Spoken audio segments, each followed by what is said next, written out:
Welcome to A1R Psychic Radio here on Moonstruck TV with Amanda Hall Psychic all the way from the Gold Coast here in Australia. And if I seem like I'm a little bit more chirpy than normal, my producer and I were just having a little bit of a joke about him wanting me to sing a song. And I said to him, we don't want to frighten all of our viewers away. So on that note, I will sort of pay homage to it, and I know I won't sing because I will turn you all off your coffee. In the last 7 days, we've had a major milestone in television around the world. It was the 50th anniversary of the Partridge Family. Now, for many of you, I know that you were madly in love with David Cassidy, and we were all very despondent and upset when he passed away. So in honour of that, this week I have on one of the Cassidy Rose Collection necklaces. That's my David Cassidy necklace here in the Heart Collection, and there's lots of wonderful tributes going on around the world for the Partridge Family and the 50th anniversary, and I was lucky enough to tune into a live event out of the US of A, which was really special to connect with lots of people from around the world. So for everybody that loved the show as much as I did, I'm not going to sing, but we're all going to get on the Partridge Family bus today, and come on, let's all get happy and let's change some energy in this world. I think we need to be doing that. So on the strength of that, the card of the week this week is the Eight of Wands. Now, interestingly enough, this is the card of speedy news or situation, or the arrows of love. Now, I'd like to think of it as being the arrows of love, and let's sort of start to sort of shake things up a little bit around the world, and let's get some positivity back out there instead of all this doom and gloom and talk of pandemics and recessions and everybody sort of being the focus on that. Let's swap the focus around to some love and some positive energy and looking after each other and finding something positive in our day and a reason to be happy. And I think also a reason to tell somebody that you love them.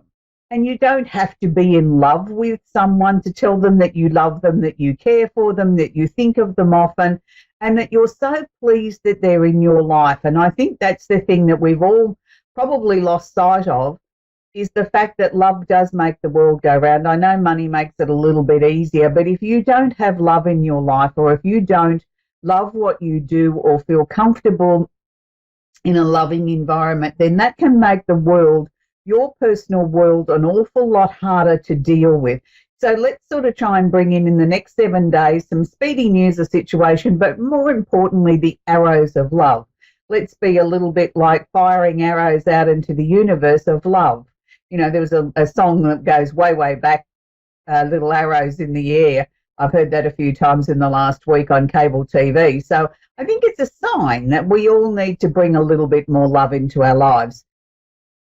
So interestingly enough, this week, I have actually chosen the love candle because I thought we're going to really emphasize the love that we need to bring into our lives. Now, even if you don't have a pink candle at home and you've only got a white candle, what I want you to do is hold the candle in your hands, shut your eyes and infuse it with love, giving it a very positive, loving sort of energy that when you light the candle and you sit with it for 10 or 15 minutes, you're gazing into the candle, you're just thinking about all the love that you can bring to the world, or the love that you're receiving, or the things that you love to do. Let's try and change the energy around the earth of the universe by bringing in more love. I mean, there's enough doom and gloom to go around, and in particular if you watch television and watch any of your local politicians, all that they spew is doom and gloom.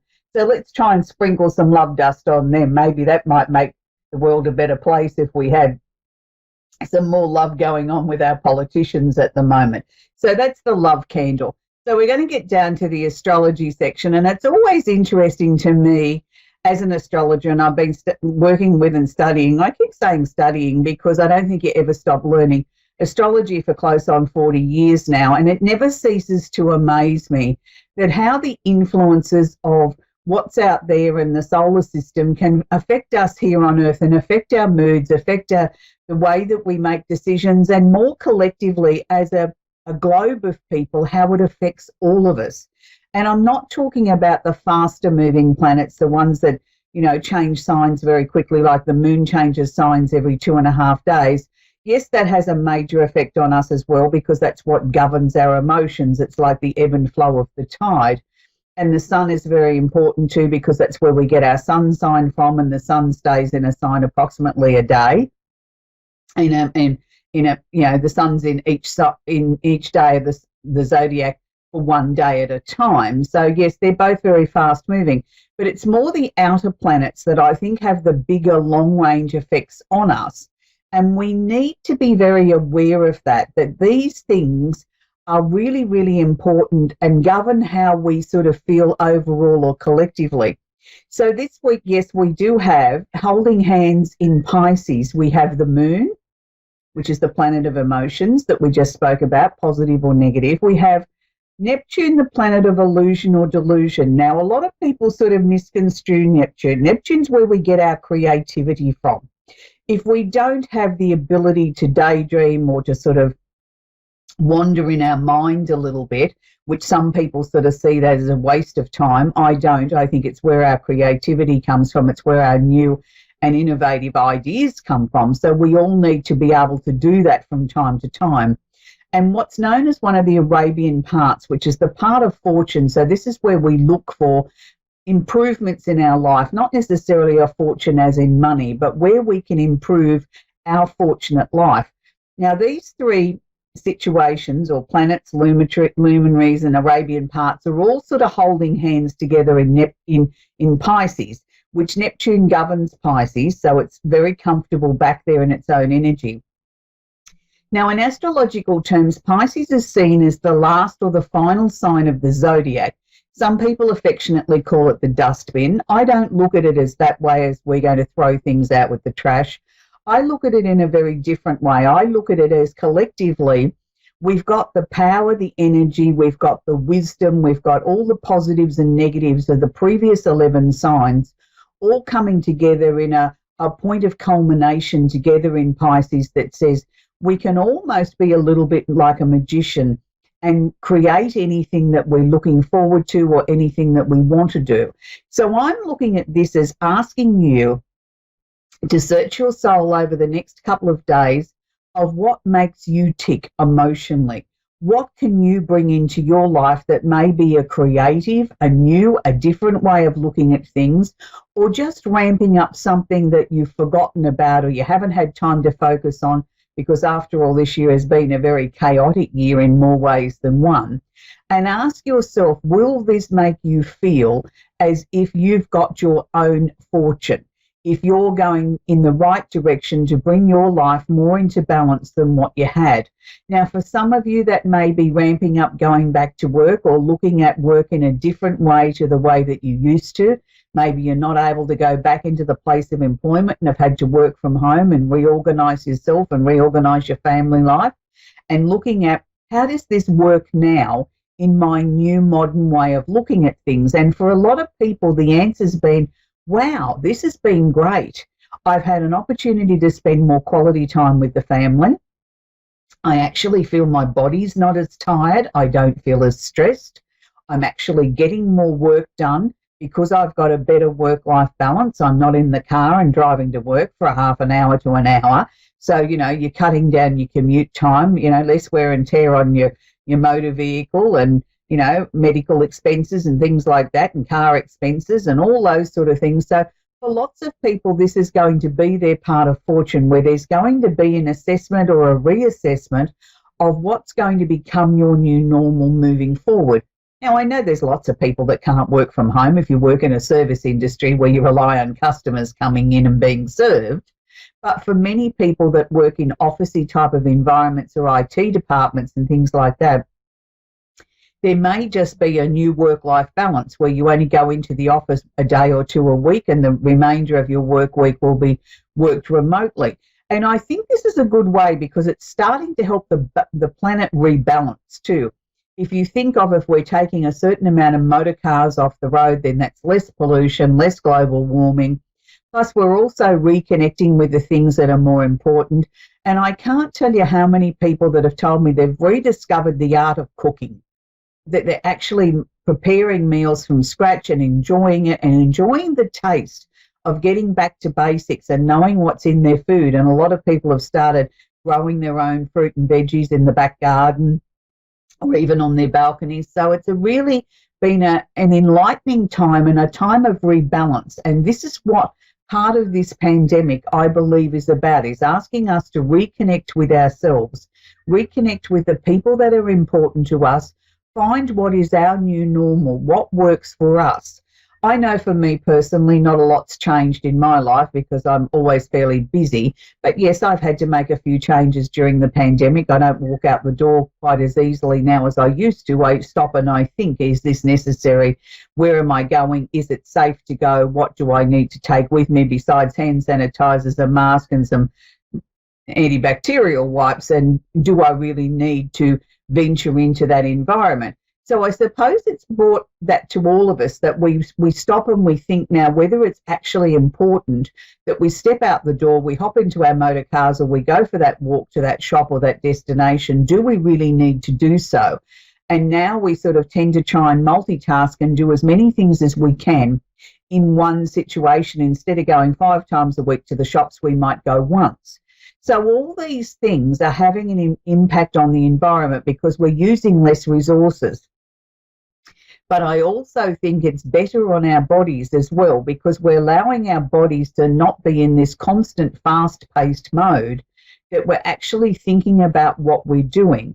So overall, I think there's some positives to come out of the pandemic, and it's interesting to see that many, many people now have decided which side of politics they're on, or which side of a certain belief system that they're on, and it has really surprised me, and I suppose shocked me in some ways, the amount of people that have very, very strong views on whether they're going to accept a vaccination when one becomes available or whether they're not.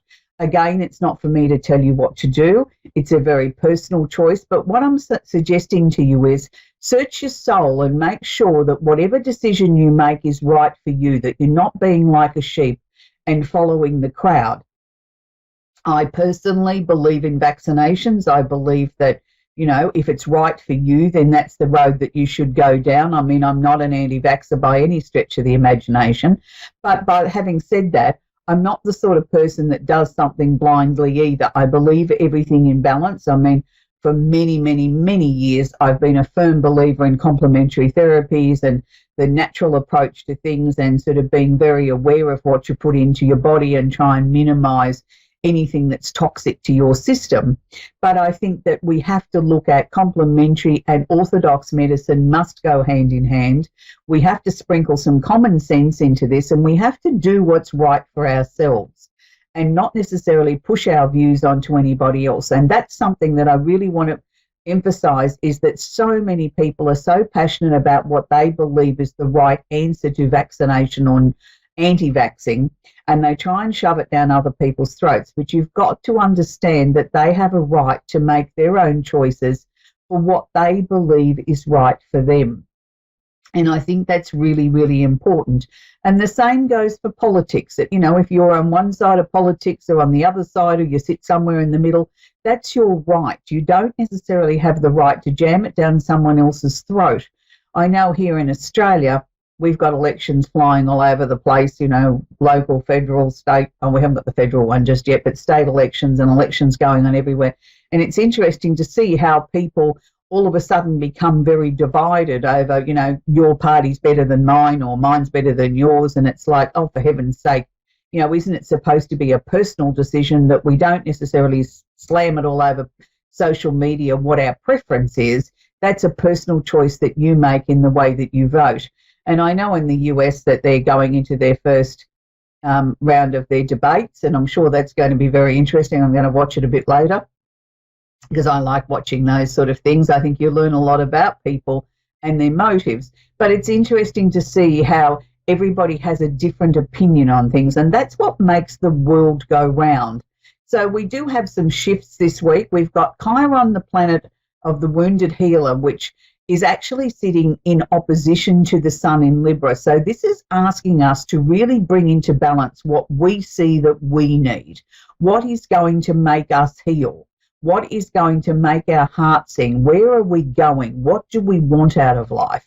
And that comes back to everything that I've been talking about. So if you're feeling a little bit out of sorts in that way, one minute you're thinking this way and the next minute you're thinking another way, let it be like that. Let it be like a seesaw and go up and down. Eventually, it will find its own level. Now, I'm really pleased to talk about two of the major planets that we talk about every week on the show connected to the pandemic, Jupiter, Pluto, and Saturn. Well, Pluto and Saturn are about to go direct after being retrograde for some time. So hopefully this will mean we'll start to get a little bit more clarity and hopefully a little bit more truth from our world leaders, and particularly more on the pandemic and moving forward. Now we're going to take our first caller, which is Ariana in Minnesota. Are you there, Ariana? Arena, are you there, sweetie? Hi. Yes. Do you have a question I can work with, darling? Excuse me? Do you have a question Sorry. I can work with, please, Arena? About anything? Like, I can ask anything? Yeah. I have a question about my dad. I was just wondering if he's around me or Darling, if he's okay. To answer your question, the people that have passed over are always around us. They never leave our side. The thing is, we as humans here left on Earth, we tend to sort of think that we're looking for a message, or we're looking for a sign, or we're looking for something that says to us, oh, Dad's there and Dad sees what's going on, or Dad's got a message for me. A lot of times, all they want you to know is that they never ever leave your side. They're always with you. They guide you, they help you, but they can't make decisions for you.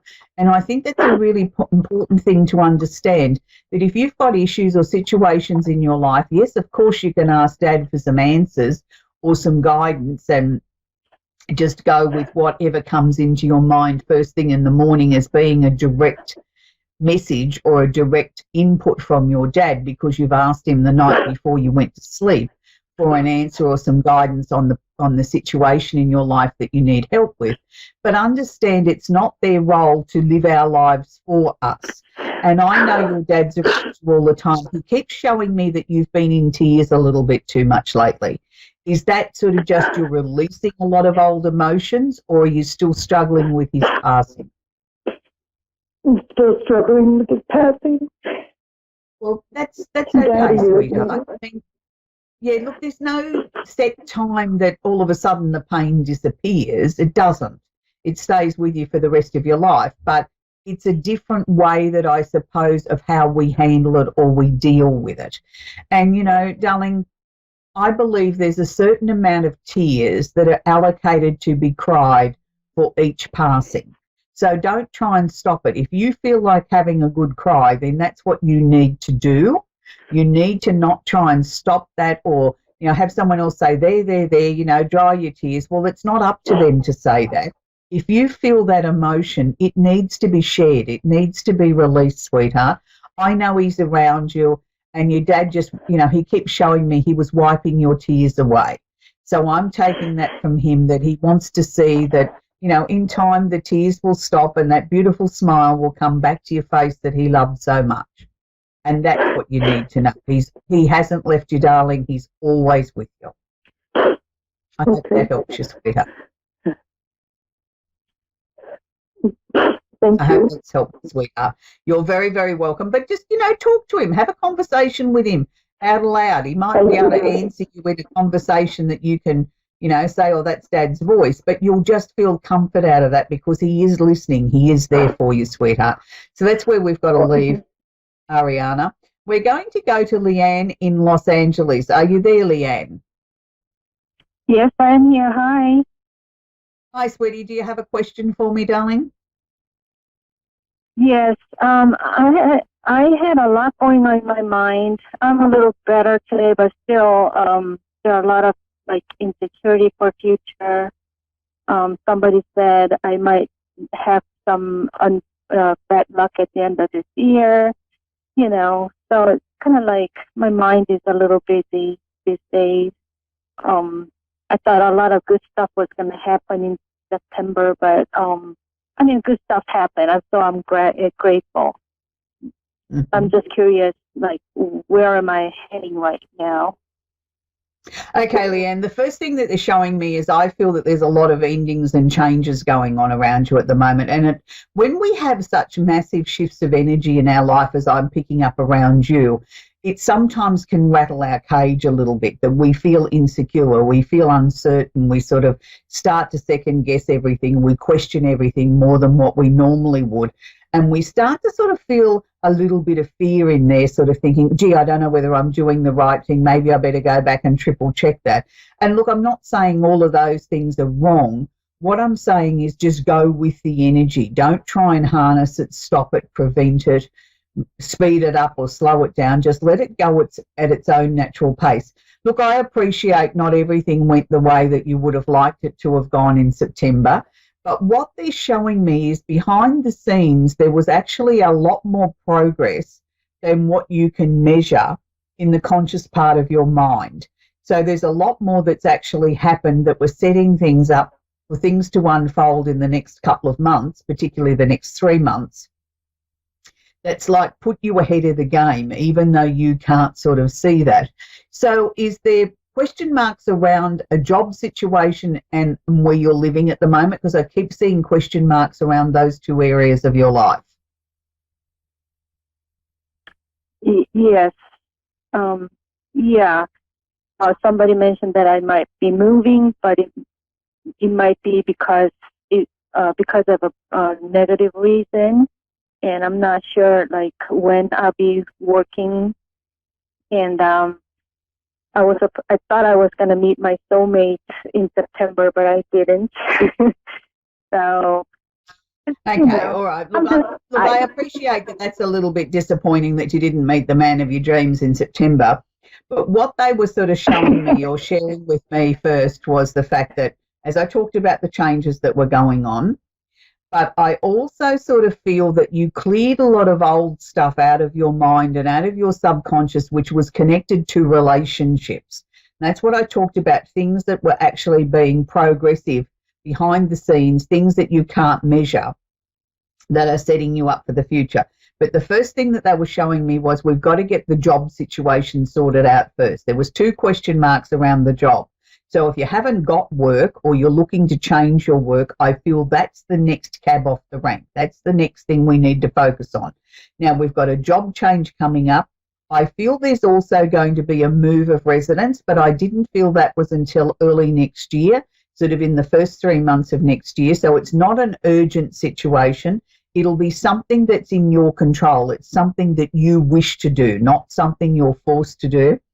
In the sprinkle of all this, I do think that there's going to be new love, but I'm going to say to you, I don't think it's quite just yet. I'm sort of seeing it more towards the second half of November onwards, not necessarily in this next 6 weeks. I think the next 6 weeks is about sorting out your job situation, your finances, and sort of being thankful for where you are now. You know, like this year started out quite positive like it did for most people. And then all of a sudden everything sort of got tipped upside down. But I actually feel out of all that, you've learnt a lot about yourself and you've learnt a lot about what you don't want in your life anymore. And that's the positives that I think that are coming forward. It's sort of like we had an awful lot to work through, and you've done that now. And it's now like I'm ready. I'm at the starting, line in the running race. I'm ready for them to just say, shoot the gun and say go. So that's a good place to be, Leanne. So don't be too disappointed. Sometimes when we're given messages and we're given timing, you've got to appreciate it comes from the other side, and they have no concept of time over there. It's just close, or it's, they speak of it as if it's going to happen in the next 10 seconds, and it doesn't always work that way, sweetie. But look, I do feel that you're on the right path. I don't think there's anything there that I can say to you that you haven't done that you should have done, except keep going. And there will be a nice brown-haired man coming into your life. And, yes, there will be lots of, beautiful pink hearts around that. So it's going to be a good relationship. So I just want to sort of suggest to you to keep going, sweetheart, and it's been lovely to speak with you. So that's Leanne in Los Angeles. So as we wrap up the show for another week, I have to mention next week my show will be moving to a new time slot.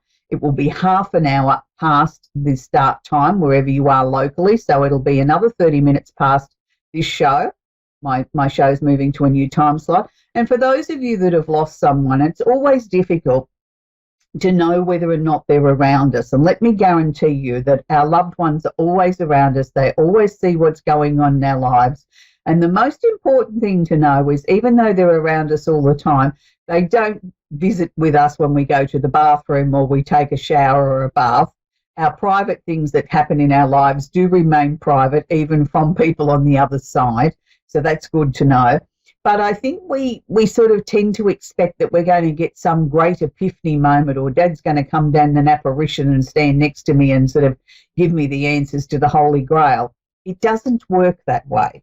They are always with us. They're always around us. They're always helping us. But the most important thing you've got to remember is it's your life and you have the right to live it your way. They don't have the right, and nor are they allowed to control us or tell us what to do. They can give us some hints, they can give us some guidance, but at the end of the day, the decision is ultimately ours, because we are the masters of our own destiny. So for those of you that are huge Partridge Family fans like I am, let's all get on the Partridge Family bus and come on and let's get happy. And my producer wanted me to sing, and I'm not going to, but we all know the words to I Think I Love You. So let's put that on the turntable today and sing out loud and proud and be very happy that we can all get on the bus together and make the world a much, much better place. So until next week, bye for now.